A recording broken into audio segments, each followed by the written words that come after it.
You know who's not a good dude? Who? Stephen Pietras? You know, when I first met Peaches, I was like, I hope that this dude does not have any siblings. And I was immediately disappointed. That is possibly the best intro that I've ever heard. Welcome back to the Ones Ready podcast, everybody. We got a good one for you. It's got the whole team here. We actually have so usually you only need one Peaches. We got two Peaches. So we got, Peaches, the original, and then Peaches, the weird carbon copy. I'm actually not sure which one of you guys is older, but we're going to talk to Stephen Pietras today. We're going over a lot of stuff, man. Stephen did great work. I'm not gonna bury the lead here. So Stephen did great work in North Carolina. He was one of those dudes that answered the call because that's what we do in AFSPAC War. We don't wait for permission. We act when other people need help. And we're going to jump into that story. But for right now, go over to the onesready.com shop. Go and check some stuff out. Another cool thing about Steven is he's the guy that comes up with the designs for our t-shirts and Safe House Supply Company. So admin reveal complete. If you guys love that Aaron Love Hate Club shirt, we got a ton of feedback on how dope that angel was and how great the design was. Well, guess what? The founder of the feast, Steven, is here today. So Steven, welcome to the podcast, man. Started off by telling us, telling the people who you are, man. The people want to know. I'm sure nobody wants to know. It's okay. Nobody listens to the podcast. You know this. So, Stephen Pietras, I am Jared Pietras' little brother. Which is hilarious, which makes you what, 2 foot 3 inches tall? Yeah. So Younger or little? Taller than him. But younger. Pushing the same weight about right now. Big old fatty. I am an air traffic controller by trade. Been doing that for 20 years now. Did 10 years active duty and then transitioned to the Guard, and I've been doing that ever since. And still part of the Guard and a technician in South Carolina, working air traffic and doing landing zone operations. Yeah, so I mean, let's hop into ATC or air traffic control a little bit. Not too much, because what we really want to talk about is the kind of LZSO or the landing zone safety officer, and then all the stuff you did in North Carolina. So just kind of dive in real quick on the air traffic control aspect of it.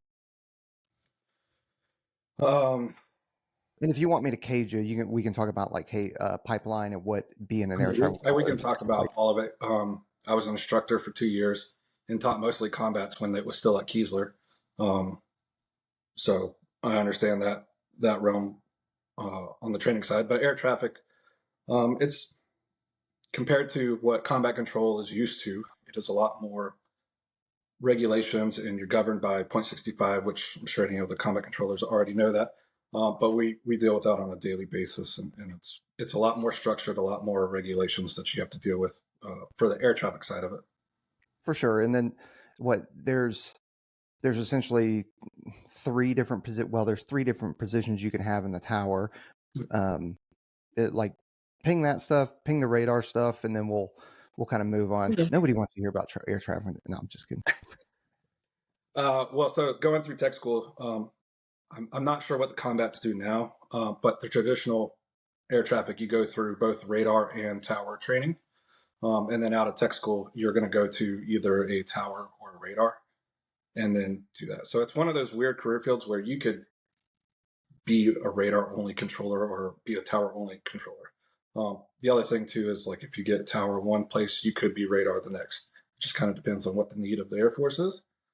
But in the tower, which is typically what a combat controller would be, and you have 3 line controllers is what we call them: flight data, ground, and local. Local talks to all the aircraft in the air, ground talks to all the aircraft and vehicle in the air. And your flight data is your secretary of the tower. And then overwatching those, you have a watch supervisor typically. But then an air traffic controller would work all 3 of those up in the tower? In the Air Force, you get certified in all 3 positions. And that way you can be, I know some other services have FAA controllers, but we're certified by the FAA for air traffic. Because we're better. And we know it. I know the Navy does it a little different. I'm not sure on the Marines. I think they do it more like us, but I'm not 100% sure. The Navy does everything just a little different. for no good reason. Like all their words are different, all their processes are different. Everything about them is just a little bit non-standard, and not in a good way, by the way, in a very weird and very off-putting way. Yeah, it's working Navy jets. You got to get used to how they talk because they're used to landing on carriers a lot of times. So That's what they say. They don't all land on carriers all the time, but they're Right. like, that's the thing that they bring up. They're like, oh, but we're better because we land on carriers. Man, I'm coming in aggressive today.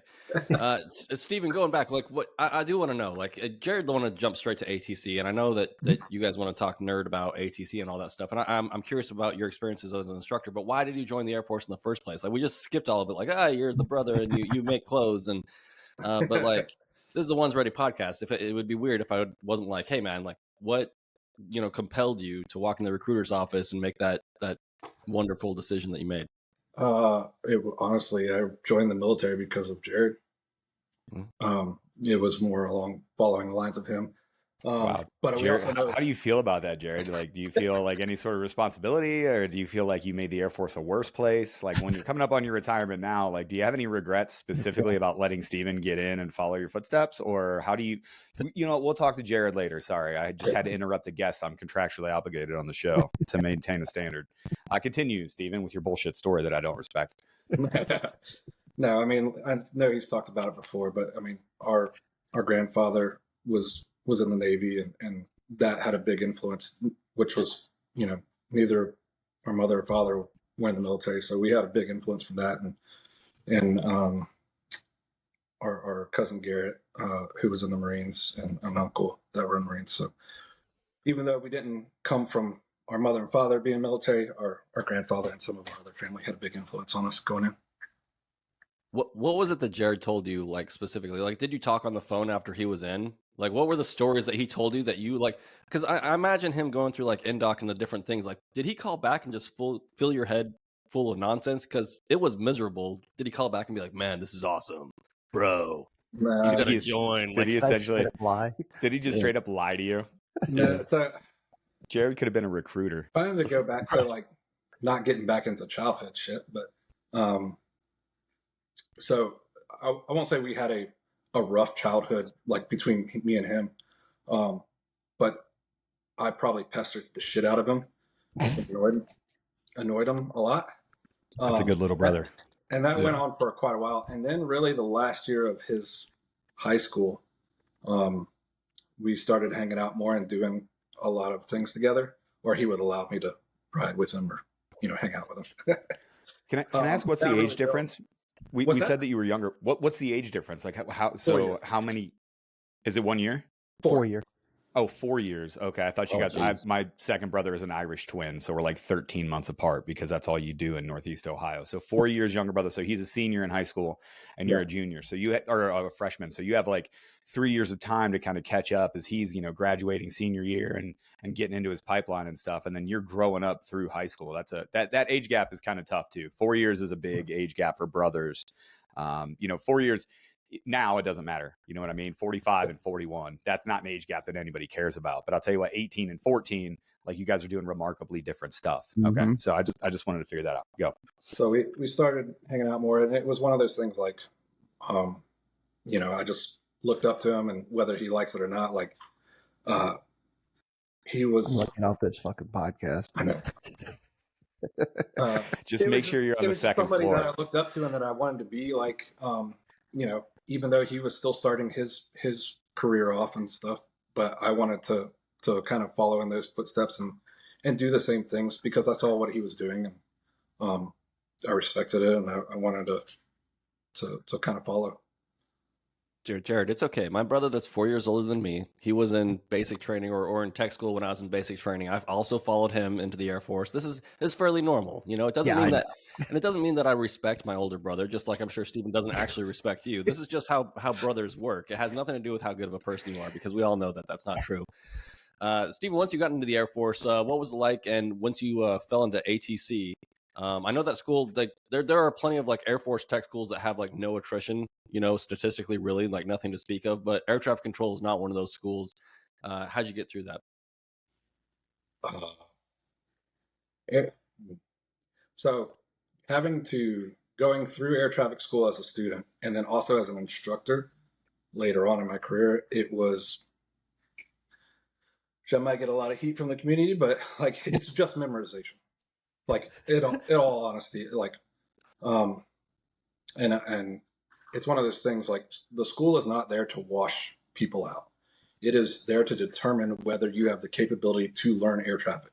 Because if you graduate air traffic school, you still have to go to a tower or radar and spend 6 months to 2 years in upgrade training. And that's where a lot of the washouts happen, is at a facility.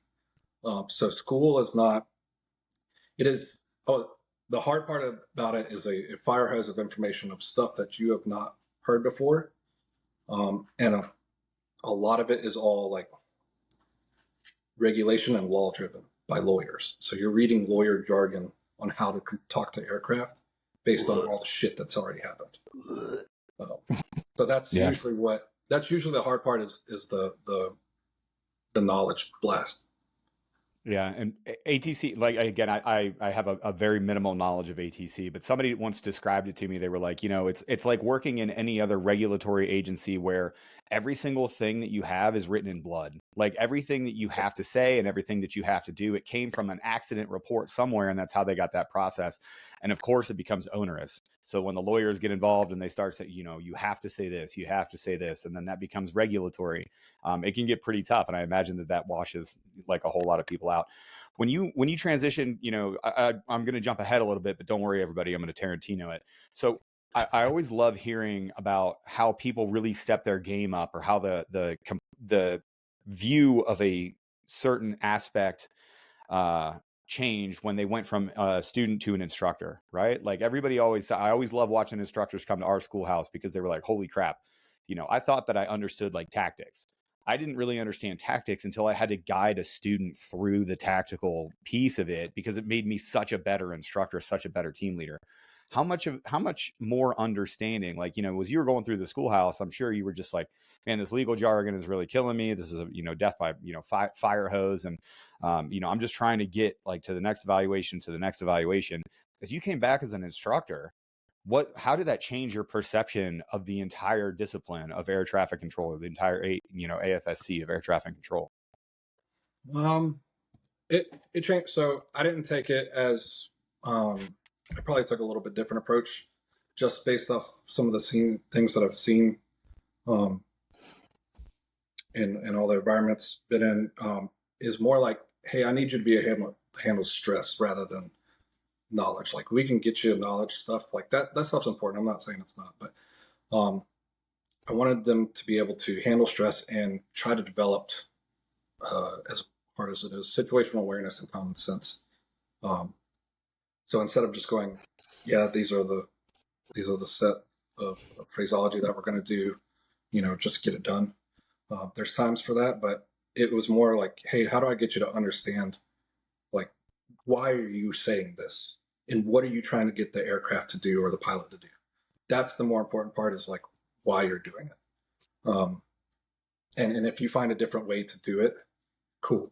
Like, as long as it's within all this regulation stuff, I don't care how you get the job done. Just make sure you're not busting separation, and just get it done. Right.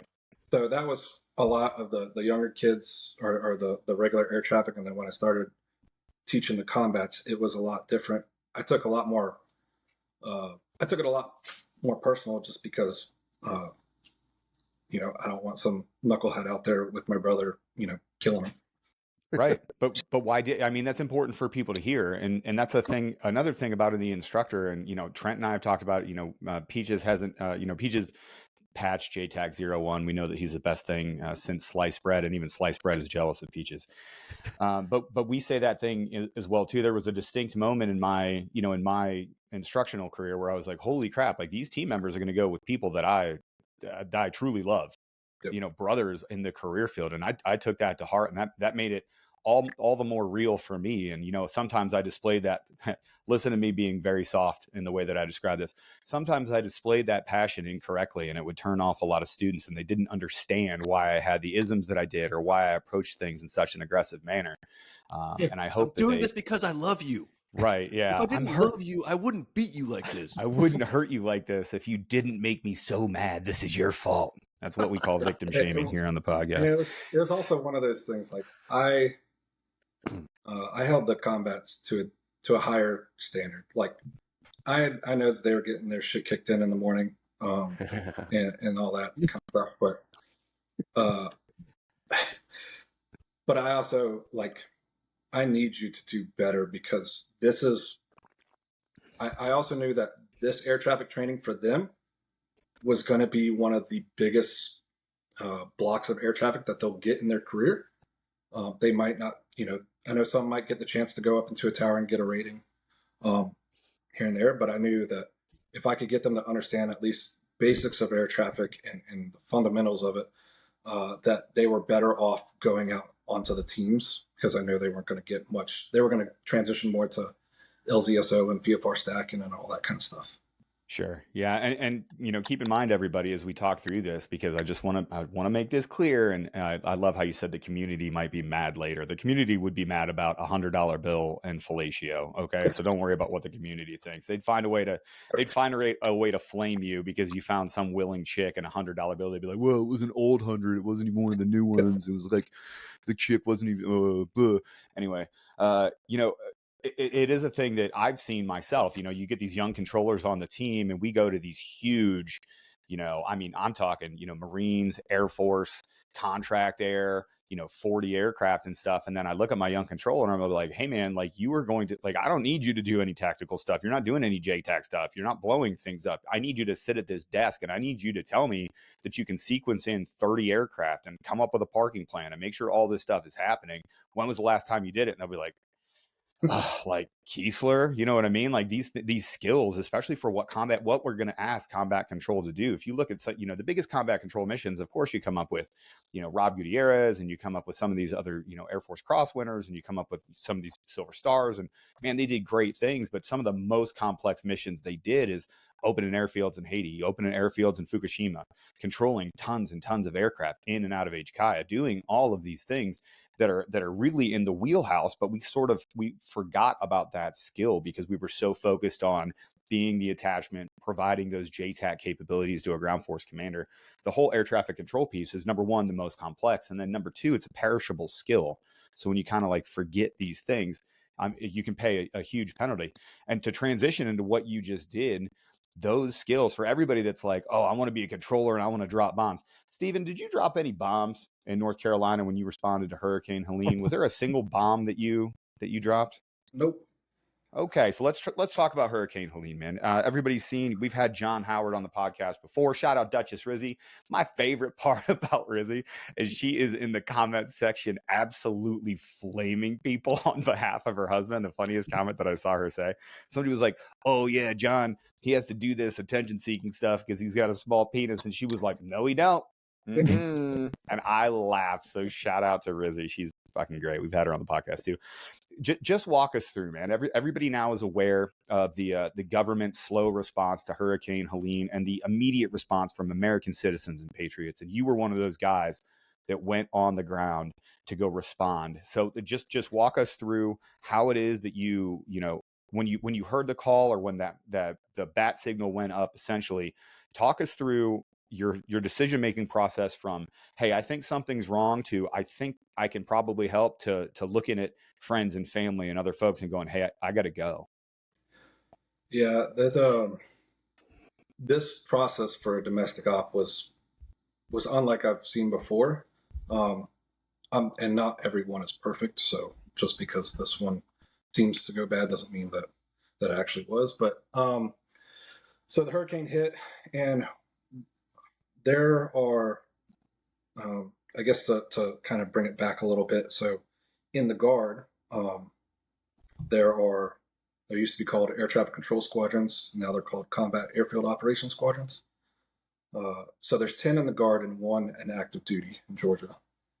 And for the Guard, our biggest thing is obviously, doing stuff, combat oriented, but also domestic operations. So there's a unit in South Carolina, which I'm in, and a unit in North Carolina. So once the hurricane hit, we were expecting them to get activated, and we were kind of posturing just to help them out with whatever they needed. And after the first day or two, like nothing was kind of happening, which can happen. Like not here to trash talk anything, but ironically, I am. What do you want me to trash talk? FEMA, the government, the people in general, politicians, the two-party system. You just go ahead and hit something, and then I'll just. Well, I don't want to trash talk something that I don't know for sure, and I'm not Oh, going I will. I don't care. assume something.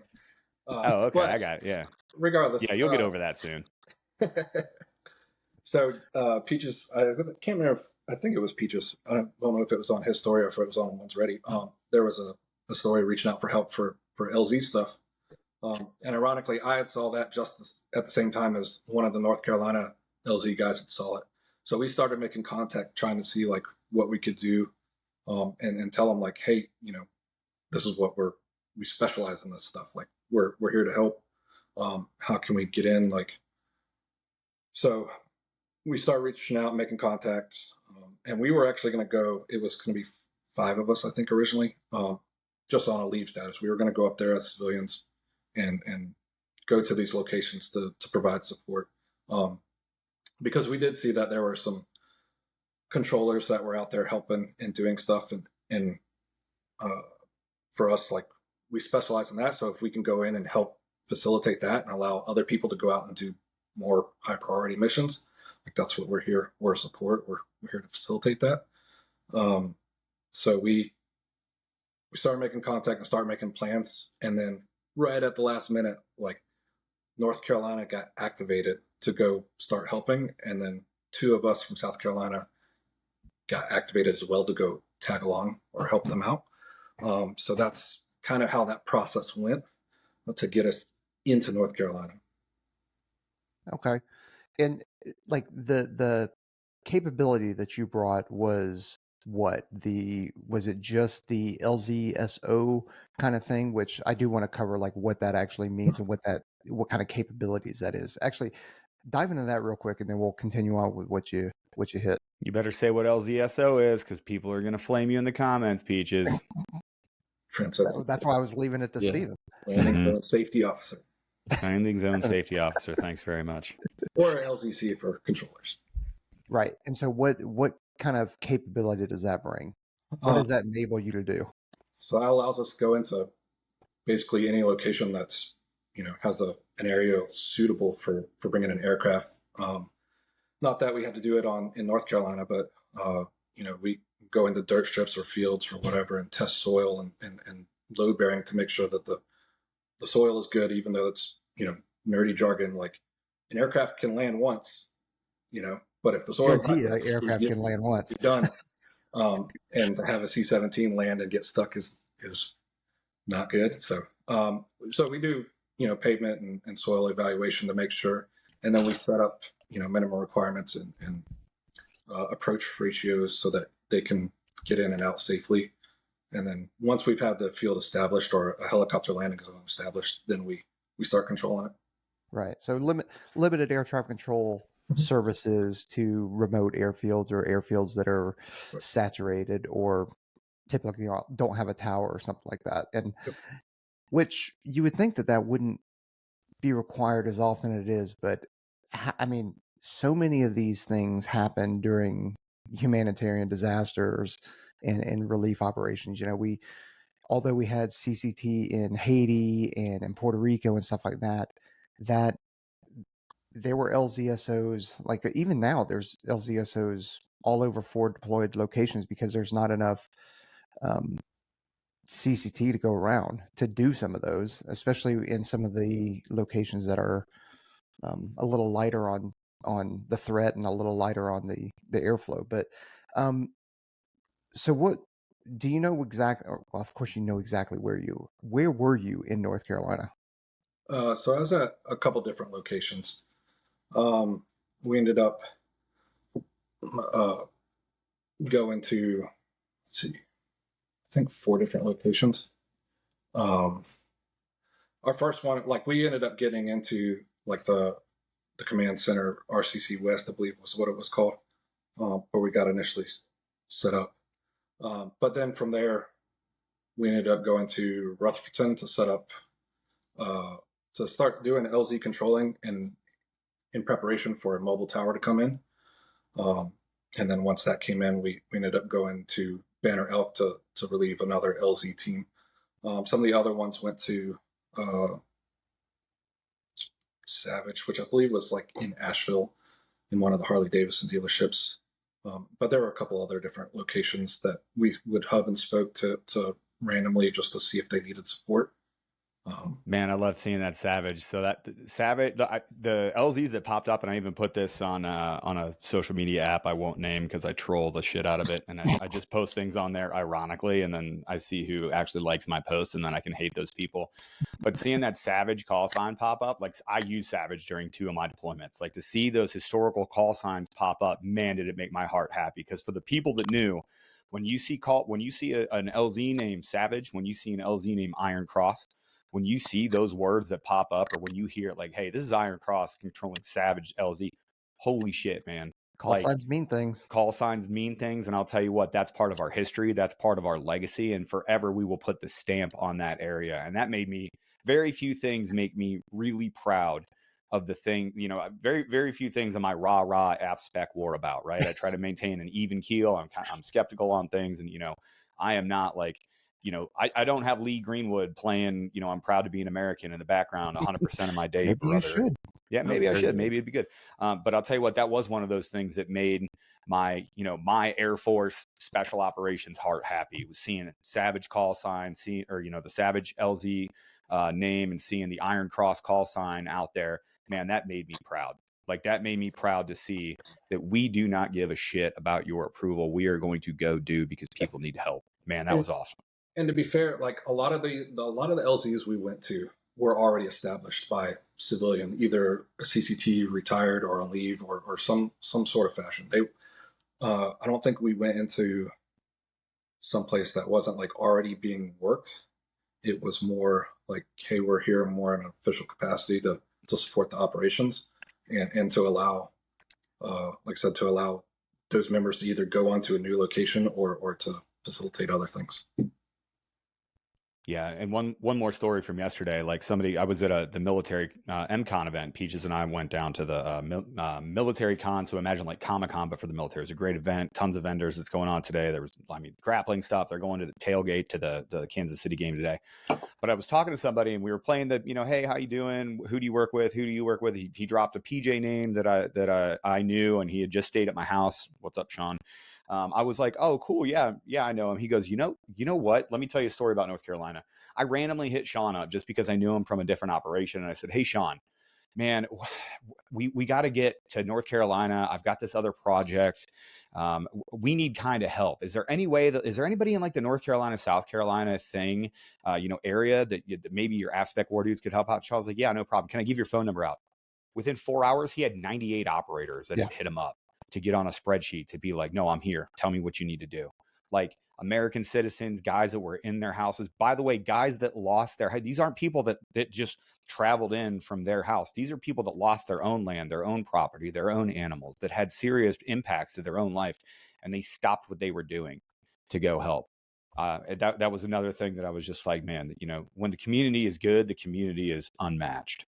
And so I agree. And the cool thing, I was at Elk River Airport, which is by Banner Elk in North Carolina.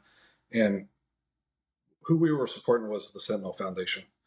And that was awesome to see because, it's a group of active and prior SF guys. And the way they ran the operation and how we were able to support them was unlike anything I've ever seen. It just ran smoothly. It ran efficiently.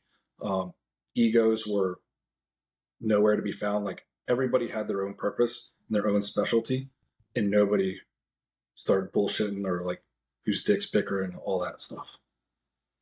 And they were running the kind of command and control for it all. They were running the talk, and so a lot of it was we were kind of doing multiple things. We were obviously there were lots of civilians bringing in supplies just in their private planes, in and out, and they were coming from all over there was a guy from Alaska, that was coming in. They were from all over. So you had that operation going, but at the same time, you had a lot of private helicopter pilots that were bringing in their own helicopters and taking the Sentinel guys out on recce missions to find out who needed support, what roads were closed, so we can send out, cutting crews to those locations. Medical taken, I know there were some PJs, off duty working there, and they were going out, providing medical. There were nurses that they were taking out in helicopters, just getting them to remote locations so that they that's could. badass. Not just getting people out and bringing supplies, like taking nurses and medical professionals out to places. So that's where, and not that we were support. So there's so much air traffic going on with planes coming in and helicopters coming in and out, making sure that obviously we don't want an incident where, anybody dies or anything, or anybody crashes. So it's having us there just to be able to control the field and make sure hey, this parking spot's open, blah, blah, blah. That's what we were there to do. And that's exactly what we did. And I don't think you've actually said, you mentioned Sentinel, but it's Sentinel Foundation, right? Is who you were working with? Yeah. So Sentinel Foundation. What's that? Go ahead. Oh, Weekend with Warriors was another one that was there too. Okay. Yeah, and we were aligned with Aerial Recovery Foundation. Yeah. So you got a bunch of different foundations. If you want to check out Sentinel Foundation, it's foundationsentinel.org. Was who you guys were working with. So, man, that's awesome. Yeah, it was it was one of the times where it's okay, I really feel we're doing something, we're helping. We're not directly in the action, whether it be body recovery or all the other stuff, but it's I know that's the one thing. I know I'm supporting the cause by making sure that those people can go do their job. I'm still facilitating that, and that's where it's no matter, to bring it back to some of the other career fields, no matter, you might not be the frontline person, but your job still matters because you still have to be able to get those people to do their thing too. Yeah, well, and I think sometimes if you listen to our podcast, sometimes you might get the impression that the only folks that go out into the field are the special warfare, special ops types, and that's just not the case. If you look at the Air Force, basically every one designated AFSC, you guys, it's not like you don't go out into the field and all the other stuff that you do in training. You get out there and you do some really rad things, and so stop putting yourself down and saying you're just support. That's not a thing. You're part of the entire operation, and it's awesome. So Steven, stop it. Just because Jared picks on you doesn't mean that you have to put yourself down. Can you explain to people? Out of everybody that picks on me, I catch more shit from Steven than I give back. No, on the group text, Steven is nothing but a gentleman. Yeah. Savage. Yeah, nothing but my favorite part is Deidre is on the group chat as well. So every once in a while you see Dee just come up, just be she tries bring it back to something resembling a productive conversation, and Steven is just not having it. Nope. It's always an emoji she's draw. Usually just making fun of me too, which is fun. That's true. Yeah, we keep everybody. Yeah, hey guys, you don't need to troll us in the comments. Trust me, we hate all of you. We hate each other equally, and we do so privately. We just don't do so publicly. So it's a good time.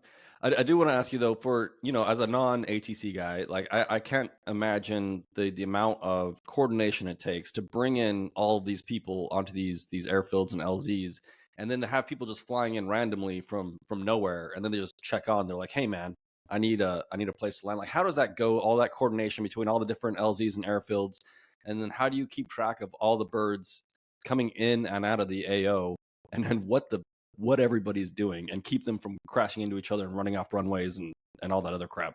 What does that look like? Yeah. The first part, getting us into the LZ, that's usually done from a little bit higher command on what the demand was for what was needed. This one, yeah, we kind of kept getting the workaround, and I don't know. Sorry, it was more working with the Army, the North Carolina Army Guard, and I know we were working with some of the Green Berets, and it was really kind of where they needed us and where there might be military helicopters coming in to support. But once we were there, setting up, and since Banner Elk, the place that I was at the longest, it was an established runway. It was just uncontrolled. So we didn't really have to do like much of airfield setup. But to talk about people coming in, that airfield is in a bowl.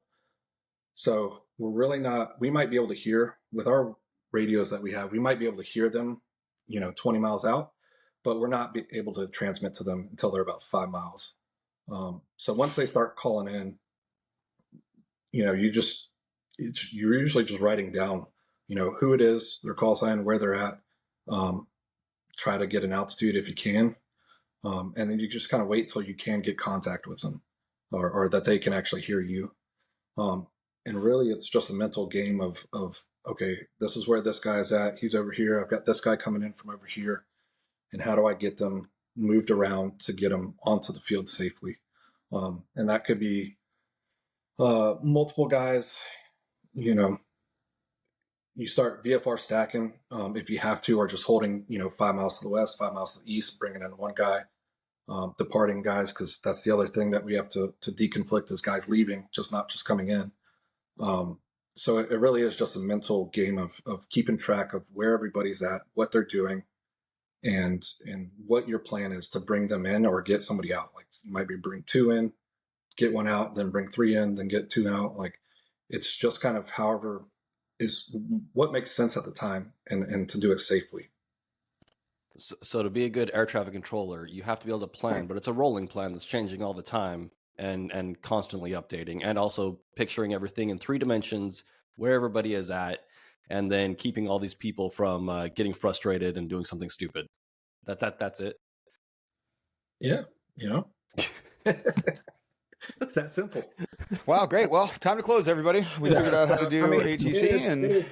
So the other part, like you got to make sure that even if you don't know what you're talking about, you make it till you fake it, kind of thing. Like sound confident on the radio, but know like, all right, I've got this guy holding over here, so I can't bring another guy right into that guy because it's no good bringing 2 planes together.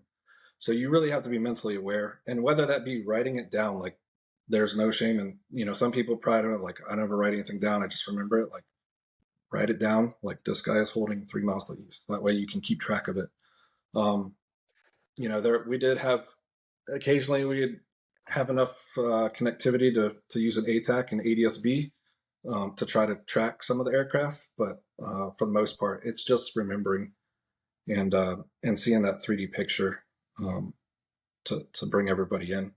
One of the things that you mean you didn't have an ATAC? You mean yeah, not all of us have ATACs. Well, I think but one of the things that you learn, and I think I can't remember, Jared would know, marshaling, like for a combat controller and even an even me as a air traffic and LZ, like I trained in marshaling, but never done it operationally.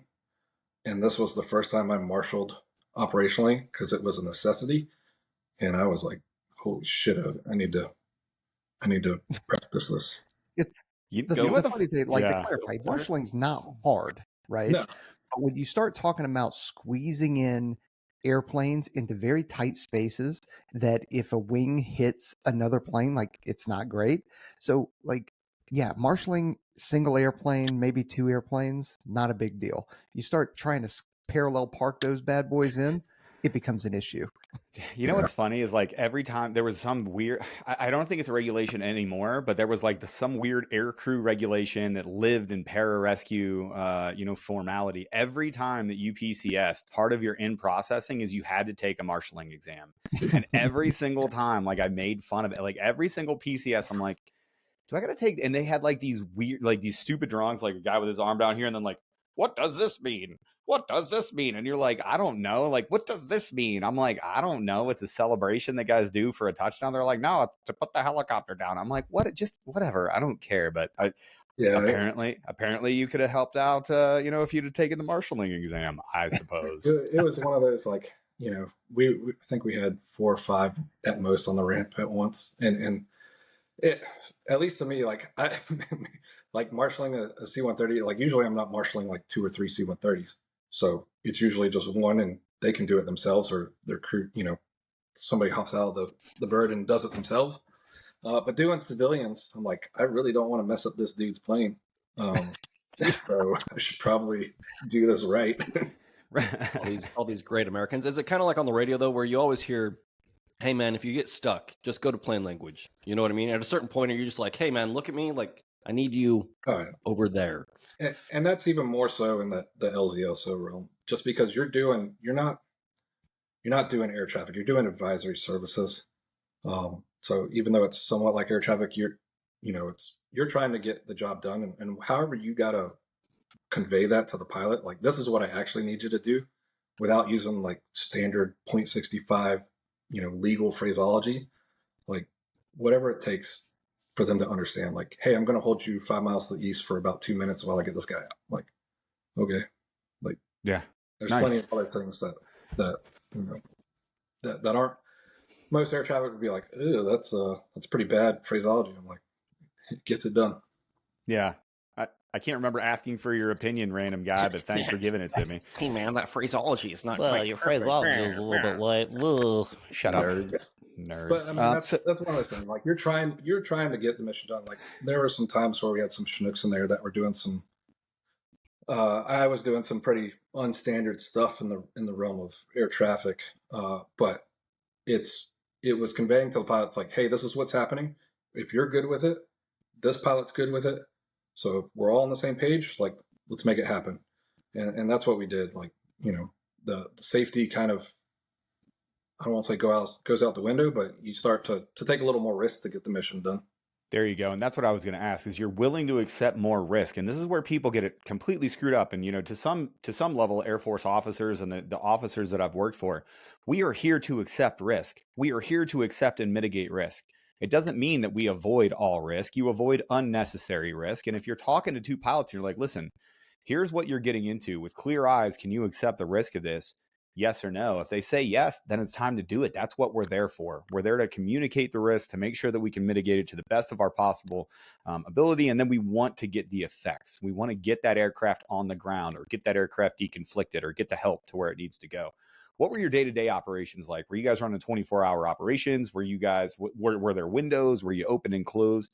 Like, what did the actual execution of the mission on the ground look like? We were running, so most of the civilians weren't flying at night. One, plus because there wasn't an IFR approach into that airport anyway. Sure. But we were running, I think we'd actually hop on the mic right around 9 o'clock, and we would be done probably around 7 o'clock at night. So 9 in the morning till 7 at night. Now there might have been a plane coming in before or after, but we weren't required to. There was no like requirement like you must be open all this time. It was what is actually effective and useful of our time. Like I don't need to stand out there for one aircraft. Yeah, you don't need to be out there punching a clock. It's not like you're getting paid hourly. Was there airfield lighting at all, or were you guys setting it up?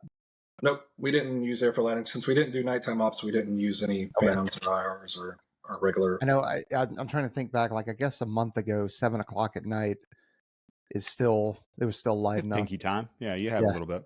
Yeah, I think that I don't know if they were working. They did have PAPIs, I think, or something for the field, which path indicator. I can't even remember. Oh boy! Wow, got him. Oh, the poppy. Oh, I love the poppy. But they didn't have any airfield lighting, and all they really had was a windsock on the field. So we were sitting out there with a Kestrel, just taking estimated altimeter and winds. Hell yeah. So let that be a lesson to you, everybody. You're not going to have your screen in front of you. You're not going to have an ATAC. You're going to have a anemometer. You're going to have a windsock, a Kestrel, maybe, and you're going to have a radio. Make it happen. Did you have any data? Like how many people did you fix? How many pounds of food? How many aircraft did you land? Did you guys keep track of that thing at all? Because I want to talk about the impact, right? So I think total, and not just my LZ, between the we had 2 main LZs and then a couple, other ones that we spoke to like shortly, but for at least the guard side and what the unit did, it was over 1,000 aircraft ops, and I believe it was over 100,000 pounds of cargo or supplies moved. That is so huge. That's that out of huge. that one area, that one LZ you were in. No. That's between Savage, mine. That's for all the LZs that we were at. That was okay. Well, still, that's impressive, man. to have a mobilization of that level and to have 100,000 pounds of supplies to get to people that absolutely needed it. Some of these people, if you're not tracking exactly, some of these people, they were isolated and they were on their own before. Like they were not living a great life before they were cut off from the rest of society, via electricity, via floods, via roads, any number of things. Without that 100,000 pounds worth of food and supplies, without that support from the Guard, these people would be way off. Like you can't prove a counterfactual, right? Like I can't say, well, without you, X amount of people have died. But I think that I'm pretty well founded in saying the death count and the impact on these communities would have been catastrophic if it wasn't for you guys. Did you get to talk to anybody that you helped? Did anybody come down and say, hey, I was a recipient of this and you guys, helped my family? Yeah, there were a couple that would come down and grab supplies. Really, we were a hub to bring in supplies and then get them out. So not as many people came to our location to get supplies, but there were times where people would come and help them out. So that was good to see. The community where we were at, the community was very accepting of us. That wasn't always the case everywhere. Why not? It was sentiment of the government. That's what it seemed like. It's one of those weird things. They want the help, but they don't want the government to be the ones to help them. At least that's what it seems like to me. It was a very weird situation going in there. Like, hey, we might not be wanted here, but I know it's needed. Never really experienced that on a local level before. Welcome to the show. Welcome. Right. Yeah. That's where we were. We didn't. I've been to a couple places where the locals weren't so pumped to see me. Yeah. So they were, we didn't try to boast obviously there was only 2 or 3 LZ guys at one time. So we weren't really a big task force. But we also tried to blend in. We didn't try to stand out as we are the military and we are here. Because we didn't want to off-put anybody. And so there were times where that would come in, active duty Army came in, I think twice to drop off supplies and kind of pissed off some of the locals.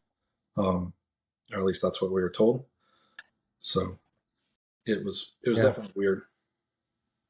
Jeez, that's wild. So what was kind of the wildest thing you saw while you were out there then? Devastation. The river, we were right by a river, houses just gone. Just things were just destroyed. More so you get the highlights on the news.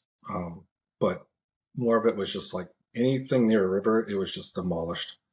Roads washed away, power lines down, driving over power, it was just nuts. So that was one thing. I'm trying to think of specific. I don't want to get into that. There was probably a lot more. I don't know what the final. I haven't watched the news lately to see what the final body count was, or what it currently is, but it's pretty high. And even the day that we left, got word that multiple people had died that night because it got too cold and they just didn't have generators or heaters. So it's a continuing. Tragic. It's a rolling death tally just because. It's not directly from the hurricane, but it's an after effect. Yeah, and that's the thing is, people hear I remember hearing the very first reports after it happened is hey, 4 dead, and you're like, oh, dude, that number is not accurate right off the bat because there's no way that something like that came in with 4 dead. 2 is it continues on because it cascades all the way through because then you start talking about like you mentioned the freezing temperatures at night or the cold. No power. You have people that are insulin dependent, medication dependent, and they're not getting it. There's hospitals that are closed or no longer there because they've been wiped out. You got people that would normally drive down from the mountains to some of the local to get things, and they didn't exist. They were running out of food, running out of water. So it definitely continues on past the initial hit of a hurricane. And that's one of the cool things. You talk about the insulin and EpiPens, we were getting that stuff flown into us and nurses were handling it. And some of the other, drugs or prescriptions that were coming in. And then they were flying on the helicopters to go deliver the EpiPens and insulin and get these to the people that actually needed them. That was the cool thing about Sentinel, to talk, like, I know I talked about how smoothly it operated, but it was like they were taking data from either phone calls, social media, recce missions, and they had this map of like every single incident and what they need, who they are, all this data, and we're able to facilitate missions to everything. It was it was operated so smoothly, and how it should. It was really a model that should be studied. Yeah, well, I mean, you kind of it only makes sense that it worked, right? In the way that they were able to provide command and control, because pretty sure you said that like Sentinel was filled with a whole bunch of, retired Green Berets, retired soft dudes that are used to working in this. Like it is used to a, you call it a TOC, a tactical operations center, but like that is what we're used to doing. We come in, we set something up, provide command and control, and start shifting people out and stuff like that. And it's not the fancy stuff that you see in the movies and stuff like that. It's a foldable table with sticky notes and writing on a wall with dry erase marker, and it's that is the command and control that we're talking about here. I mean, that's so I'm not surprised. And it's wild to think that what a world that we're living in right now, that not only are you receiving things from social media, essentially a distress signal sent out to the masses on social media with, hey, here's where we're at. But as helicopters are flying over, they're seeing on rooftops people waving at them. They're marking, doing a man overboard GPS mark and sending it back. And like, that's incredible.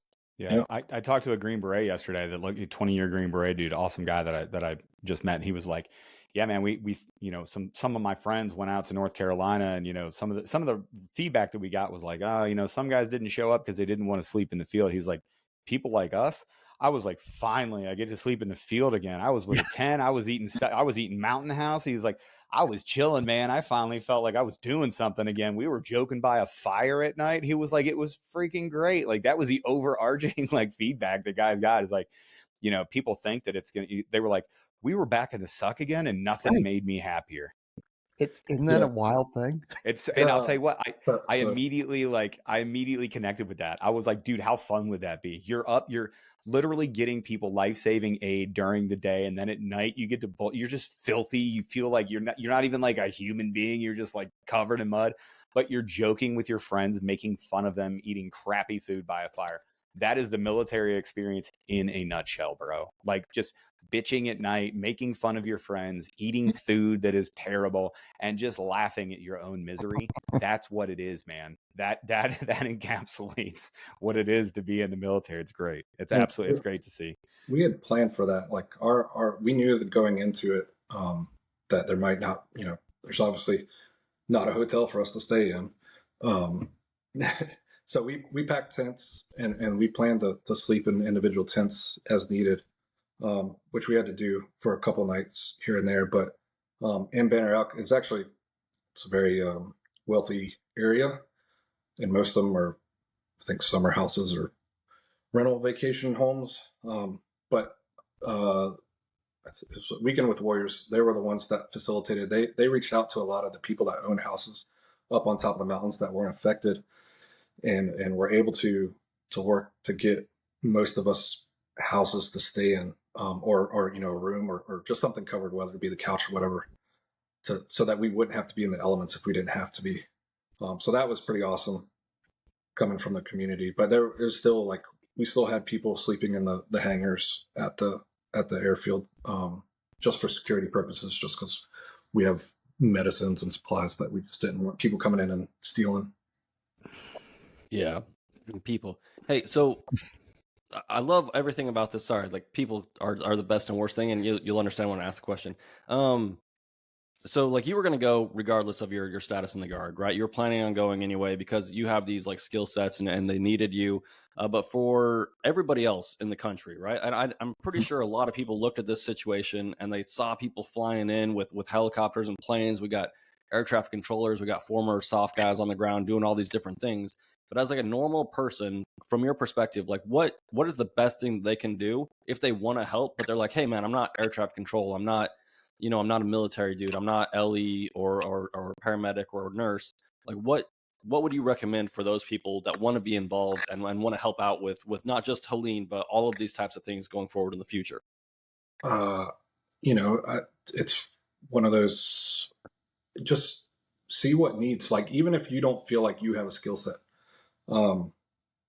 there's probably something that you could, like, I don't want to go into like, oh, there's always somebody that needs to unload, supplies off a plane or whatever. I mean, there is that, and we did that too. But just think like, we got a bunch of Starlinks and nobody knew how to set up Starlinks. So we're like, does anybody know? Like, they were asking anybody, like, who knows how to set up a Starlink? And one dude was like, I know how to set it up from the ground up. Cool. Hop in the helicopter with one and go over to the site and get this community center hooked up. So that was one of those things, like, you might not be, have field skills or air traffic skills, but you might be really good at tech stuff. And that came in handy. Like, just because you don't think it's valuable doesn't mean that it's not. And don't be the one to tell yourself, like, my skills aren't valuable. Make somebody else tell you that they're not valuable, which nobody will. So you guys weren't like overwhelmed with people trying to help, and there's just too many people to unload the planes and do all the other things. You didn't have like piles of people just sitting around because too many volunteers? No.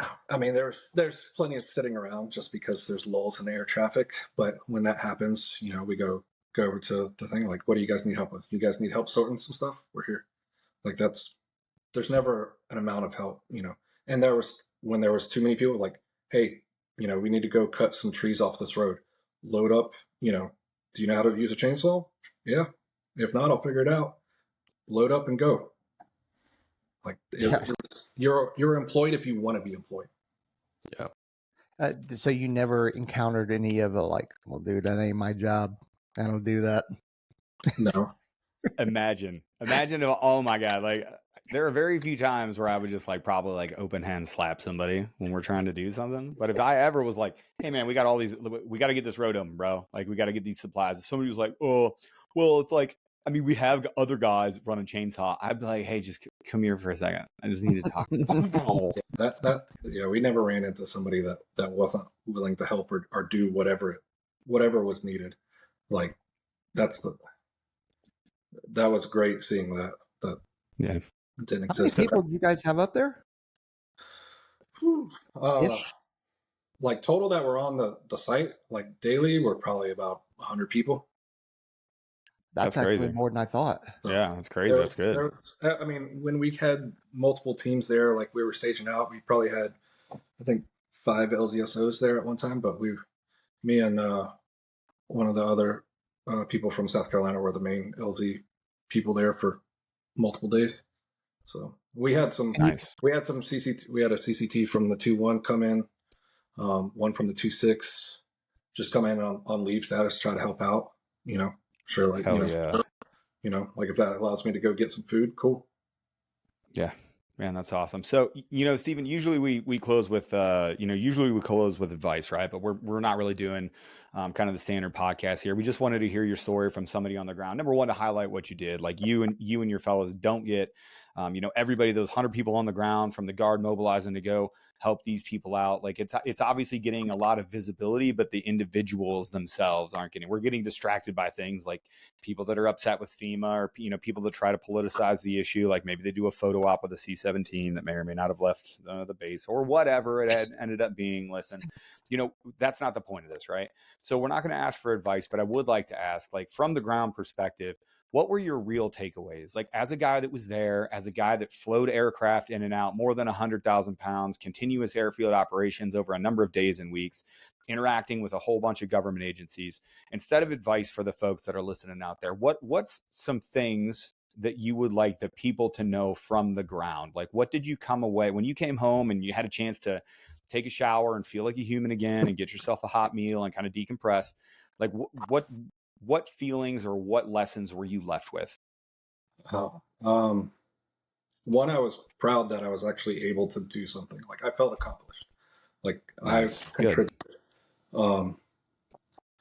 Two, that probably the Guard in specifically my career field need to be better vocalized on like what what we actually offer and how we can help. Because that was a big challenge, conveying that at least to the Army side, like, hey, this is what we do, we can help, and trying to do that. The other thing that like it's more of a prideful thing. It's like, okay, when shit hits the fan, do you run towards it or do you go, that's somebody else's problem? And knowing that, like, hey, I want to run to it is I take pride in that.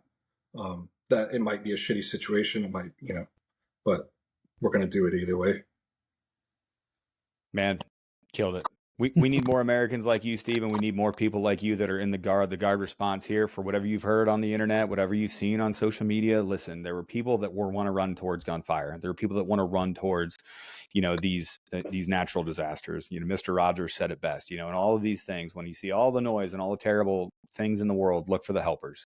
Look for the people that are really just there for your fellow human, and you lived up to that standard far and above. So kudos to you. Kudos to everybody in the unit and everybody that was there on scene to help out this terrible natural disaster that hit North and South Carolina. So you really put AFSPEC War and really the whole Air Force on the forefront. Like, you really did a great job of holding the standard. So thanks for coming on the show. We appreciate it. We'll see you in the group chat. For everybody else, make sure you're going over to onesready.com, cop yourself some of these sweet shirts that Steven has designed, because we don't pay him for it. Put him to work. Like, make him shit more. Yeah, exactly. Yeah, maybe buy some more shirts so that he has to come up with some more designs. You guys, everybody's like, oh, I love it. Yeah, yeah. Where the order at? Well, he's got a bunch of shirts on. Look at them in the background. I can see him right there. But yeah, check it out. Make sure to like, follow, smash that subscribe button, share the show with your friends. Let's get it in front of more people. We would love to keep giving you the best information. We are the official, unofficial podcast of the United States Air Force, and we will be forever, because the Air Force PAO sucks at their job. And we've continued to dominate you since we started 5 years ago. Everybody, thanks for listening. We'll see you next time on the Ones Ready podcast. See ya. America.